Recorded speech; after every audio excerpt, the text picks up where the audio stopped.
Hi, this is Rip. Hey, Rip. How's it going? Oh, it's just, it's hard to describe how well things are going. I don't have the vocabulary. That's good. I was listening to your podcast, but once I turn on the phone, since I'm watching it through there, I can't listen to it, so I'm missing out on that. Well, anyway. Well, I wanted to say thank you. A couple podcasts ago, or 3, you answered my question about the Valsalva maneuver from the shoulder press, and my weight has already gone up by 15 to 20 pounds. It's almost like I'm right every once in a while. Yeah. When I looked up on the Valsalva maneuver, I mean, you had one dedicated to it with that professor that came by, but I guess I didn't catch on that you have to keep your mouth open when you do it. Yeah. Yeah, we've recently started explaining that because, see, 15 years ago when we first started talking about all this, it never occurred to me that anybody would try to hold their breath in their mouth. And it's just a mistake I made,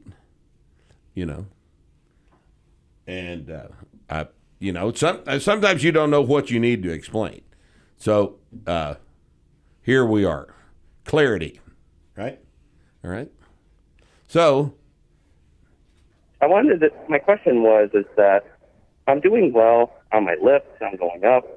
It's just recently for the squat, I don't know if I'm not taking enough rest, or not rest period, but I would work out every other day, do 3 sets of 5 on the squat, then I would do an upper body, whether it be bench or shoulder press, and then I would do a set of 5 for the deadlift. Right. But recently I've been having troubles with cramps, that my quads would start to cramp, and even my glutes. You've been having trouble with what? Cramps. Cramps. Okay. Where do you feel the cramps? Hamstrings, calves? It's mostly in my glutes and kind of in my hip flexors and my quads. I just think I will admit, sometimes I forget to stretch afterwards. That's got nothing to do with it. Stretching has absolutely nothing to do with cramps, all right? Now, if you're really experiencing a cramp is an involuntary muscle belly contraction that won't let go, all right? Let's differentiate that from soreness, all right?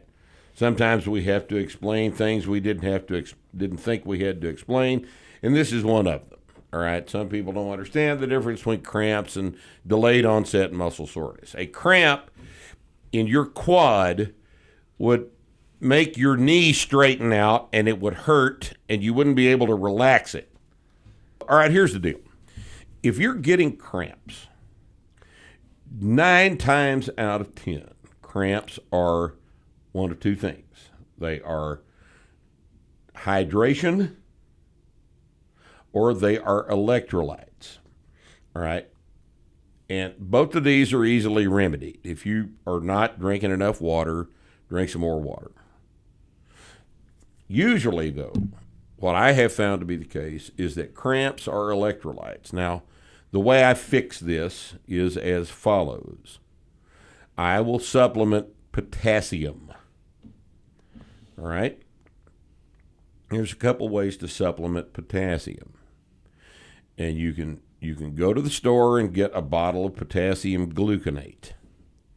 All right, and potassium gluconate tablets come in, usually, the vast majority of these things I've seen for sale are 599 milligram potassium gluconate, which yields, because of the difference in the potassium molecule and the gluconate molecule, it yields 100 milligrams of potassium per tablet. All right. Now, let me point out that the recommended daily allowance of potassium is 3,500 milligrams. That's 3.5 grams. So one of those tablets is 1/35 the amount of potassium, if you're going to get it all from those pills, that's 1/35 of the amount of potassium that you should be getting in the course of the day. Now, this means that you got to take a bunch of those, all right? You'll need to take 10 or 15 of those if you're cramping in order to get your potassium levels back up to where they need to be. Now, I want to caution you about something. It is virtually impossible to take too much potassium orally. It's virtually impossible to produce intake-caused hyperkalemia, as they call that. Okay? It's virtually impossible to do.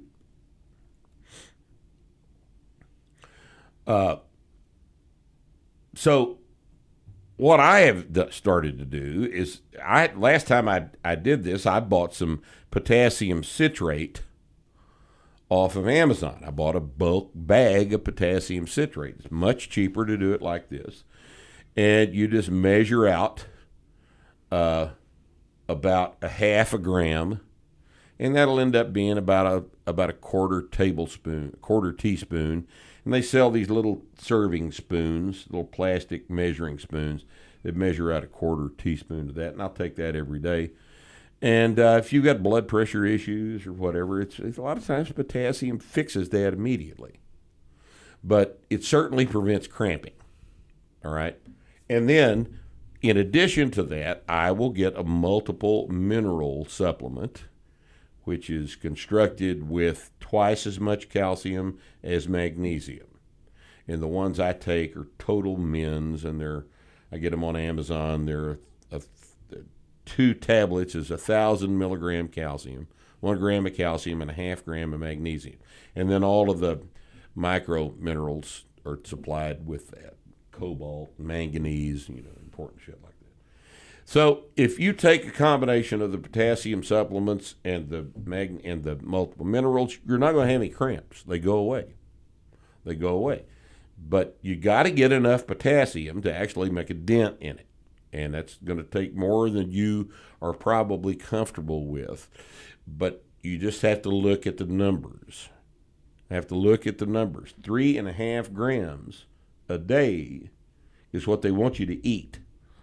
And each one of those tablets is 100 milligrams, 1/35 of that. So you got to take a big handful of the damn things, especially if you're actively cramping. This should, in addition to the water, this should fix all that.